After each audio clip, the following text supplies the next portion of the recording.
ವಿಜೇಂದ್ರ ಅವರಿಗೆ ಅನ್ವರ್ ಮಾನ್ಪಾಡಿ ಅವರು 150 ಕೋಟಿ ರೂಪಾಯಿ ಡಿಮಾಂಡ್ ಮಾಡಿದ್ರು ಅಂತೇಳಿ ಸಿಎಂ ಅವರು ನಿನ್ನೆ ಗಂಭೀರವಾದ ಆರೋಪ ಮಾಡ್ತಾ ಇರುವಂಥದ್ದು. ಒಬ್ಬರು ಜವಾಬ್ದಾರಿಯುತವಾದಂಥ ಕರ್ನಾಟಕದ ಮುಖ್ಯಮಂತ್ರಿಗಳು ಯಾರ್ದೋ ಮಾತು ಕೇಳಿ ಈ ರೀತಿ ಹೇಳೋದು ಸರಿಯಲ್ಲ.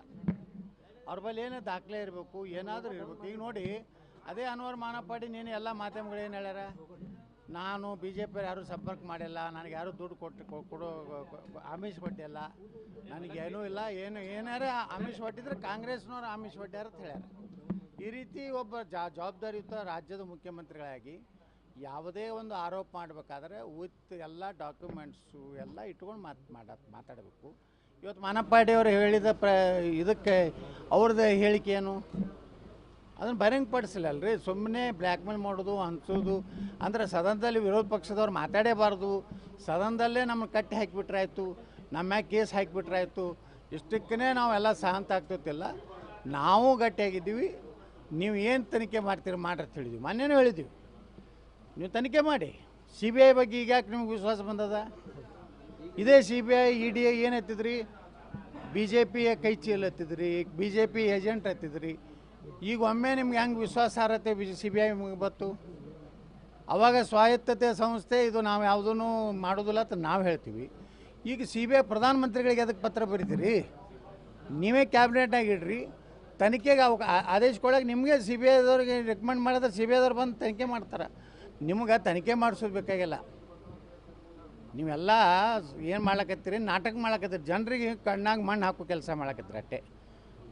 ನೀನೇ ನೋಡ್ರ ಇದ್ರದ್ದು ಎಫ್ ಐ ಆರ್ ಮಾಡ್ಯಾರ, ಯಾವುದು ಕರೋನಾದು.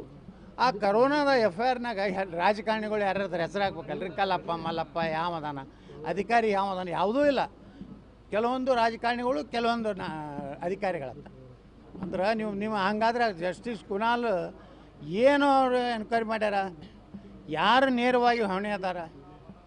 ಅವಾಗ ಏನು ಹೇಳ್ತಿದ್ರಿ, ನಾನು ಅವಾಗ ಆಪಾದನೆ ಮಾಡಿದಾಗ ನೀವೇನು ಹೇಳ್ತಿದ್ರಿ, ಹೌದಾ ಇಟ್ಟು ಹಣ ಹಗರನೇ ಆಗಿದೆ, ನಮಗೂ ಗಮನಕ್ಕಿಲ್ಲ ಅಂತ ಹೇಳ್ತಿದ್ದೆ. ಇದೇ ಎಚ್ ಕೆ ಪಾಟೀಲ್ರು, ಇದೇ ರಾಮಲಿಂಗಾರೆಡ್ಡಿ ಅವರಿಬ್ಬರು ಆ ಸಮಿತಿ ಅಧ್ಯಕ್ಷರಾಗಿ ಕೆಲಸ ಮಾಡ್ಯಾರ.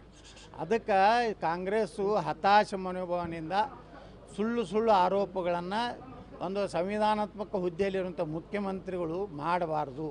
ಈ ಸಣ್ಣ ಹುಡುಗರು ಮಾತು ಕೇಳ್ತಾರವ್ರು, ಪ್ರಿಯಾಂಕಾ ಖರೇಂದು, ಯಾರು ಅವ್ರು ಇನ್ನೊಬ್ಬ ನಮ್ಮ ಬೈರೇಗೌಡ, ಕೃಷ್ಣ ಬೈರೇಗೌಡ, ಇವೆಲ್ಲ ಮಾತು ಕೇಳಿ ಇವರು ಹಾದಿ ತಪ್ಪಲಕತ್ತಾರೆ. ಇವಾಗ ಇದೇ ವಿಚಾರಕ್ಕೆ ಪ್ರತಿಕ್ರಿಯೆ ಕೊಟ್ಟಿದ್ದಾರೆ ಸರ್. ಏನಂತಂದ್ರೆ ಅವ್ರು ರಿಯಾಕ್ಟ್ ಮಾಡಿದ್ರು, ಹಂಗಾಗಿ ನಾವು ರಿಯಾಕ್ಟ್ ಮಾಡಿದ್ರು ಅನ್ನೋ ರೀತಿ. ಅಂದ್ರೆ ಏನ್ರಿ, ಬೇಕಾದ್ ಮಾಡ್ತೀರಿ ರಿಯಾಕ್ಟ್? ವಿಡಿಯೋ ಹೇಳಿಕೆ ಇದೆ ನಮ್ಮ ಹತ್ರ, ನಾವು ಬಿಡುಗಡೆ ಮಾಡಿರಿ. ವಿಡಿಯೋ ಹೇಳಿಕೆ ನಿಮ್ಮದು ಫೇಕ್ ಐತೋ ಅಸಲಿ ಐತೋ ನಮ್ಗೆ ಹೆಂಗೆ ಕೊಡ್ತೀವಿ ನೋಡ್ರಿ. ಈಗ ಪಾಕಿಸ್ತಾನ ಪರವಾಗಿ ಘೋಷಣೆ ಕೊಡೋದು ರಾಜ್ಯಸಭಾ ಆಯ್ಕೆ ಆದಮೇಲೆ, ನಾವು ಮಾಧ್ಯಮದವರು ಅವತ್ತೇನರೇ ಸರಿಯಾಗಿ ಅದನ್ನು ಪಾಕಿಸ್ತಾನ ಜಿಂದಾಬಾದ್ ಅನ್ನುವಂಥದ್ದನ್ನು ಅವರು ಅದು ಫೇಕ್ ಅಂತ ಹೇಳಿದ್ರಲ್ರಿ ಅವಾಗ. ಎಲ್ಲ ಸುಳ್ಳ ಪಾಕಿಸ್ತಾನ ಅಂತ ಅಂದೆಲ್ಲ ಅವ್ರು ಜೈಕಾರ ಹಾಕ್ಯಾರ್ತೇನೇನೋ. ಇದು ಹೋಮ್ ಮಿನಿಸ್ಟರ್ ಹೇಳಿದ್ರು. ಒಂದು ವಾರನಾಗೇ FSL ರಿಪೋರ್ಟ್ ಬರ್ತು, ಅವ ಅಂದಿದ್ದದು ನಿಜ. ಅದು ಮಾಧ್ಯಮದವರು ಹೇಳಿದ್ದು ಸಹಿತ ಸುಳ್ಳು ಹೇಳ್ತಾರೆ ಅವರು. ನಾವು ರಾಜಕಾರಣಿಗಳು ಬಿ ಜೆ ಪಿಯವ್ರು ಆಪಾದನೆ ಮಾಡೋದೆಲ್ಲ ಸುಳ್ಳು, ಸರಿ ನಾವು ಒಪ್ತೀವಿ. ಆದರೆ ಮಾಧ್ಯಮಗಳು, ಒಟ್ಟು ಜವಾಬ್ದಾರಿ ಇರುವಂಥ ಮಾಧ್ಯಮಗಳು ಇವ ಪಾಕಿಸ್ತಾನ ಜಿಂದಾಬಾದ್ ಅಂತ ಅನ್ನೋದು ಹೇಳಿದ್ರು ಸಹಿತ FSL ಕಳಿಸಿದ್ರೆ ಏನಾಯಿತು? ಹಂಗೆ ಈ ವಿಡಿಯೋ ಏನು ಸಿದ್ದರಾಮಯ್ಯವ್ರ ಬಳಿ ಐತಲ್ಲ, ಡುಪ್ಲಿಕೇಟ್ ಯಾಕೆ ಇರಬಾರ್ದು? ಈ ಡುಪ್ಲಿಕೇಟ್ ಕಂಪನಿ ಎರಡು ಪಾರ್ಟಿಯಾಗ ಅದ ರೀ, ಅವರೆಲ್ಲ ಡುಪ್ಲಿಕೇಟ್ ಮಾಡ್ತಾರೆ. ಅಟ್ಟು ಕೆಳಮಟ್ಟ ಹತಾಶ ಆಗ್ಯಾರ ಅವ್ರು. ಯಾವಾಗ ಭಯ ಆಯ್ತು ಅವ್ರಿಗೆ, ಎಲ್ಲಿ ಇಡೀ ಯಾವಾಗ ಮೂಡೋದಾಗ ಒಳಗೆ ಹೋಗ್ತೀನೋ ಅಲ್ಲಿದಿಂದ ಇದು ಯಾವುದದು ನಮ್ಮ ವಾಲ್ಮೀಕಿ, ಅದು ದೊಡ್ಡ ಹಗರಣ ಇದೆ, ಅದರಾಗೂ ಬಚಾವಾಗೋದಿಲ್ಲ. ಈಗಾಗಲೇ ನಾವು ಕೋರ್ಟಿಗೆ ಹೋಗಿದ್ದೀವಿ, ರಮೇಶ್ ಜಾರಕಿಹೊಳಿ, ನಾನು, ಅರವಿಂದ್ ಲಿಂಬಾವಳಿ, ಕುಮಾರ್ ಬಂಗಾರಪ್ಪ ಎಲ್ಲ ಕೂಡಿ ಹೈಕೋರ್ಟಿಗೆ ಹೋಗಿದ್ವಿ.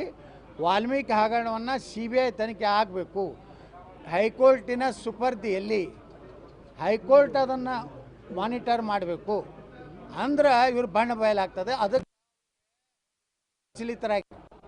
ಒಂದು ರೀತಿ ಅವರಿಗೆ ಹೆಂಗೆ ಬೇಕಾದಂಗೆ ಮಾತಾಡ್ತಾರೆ. ಯಾವುದು ಸಂವಿಧಾನ ಗೊತ್ತಿಲ್ಲ, ಸಂವಿಧಾನ ಗೊತ್ತಿಲ್ಲ.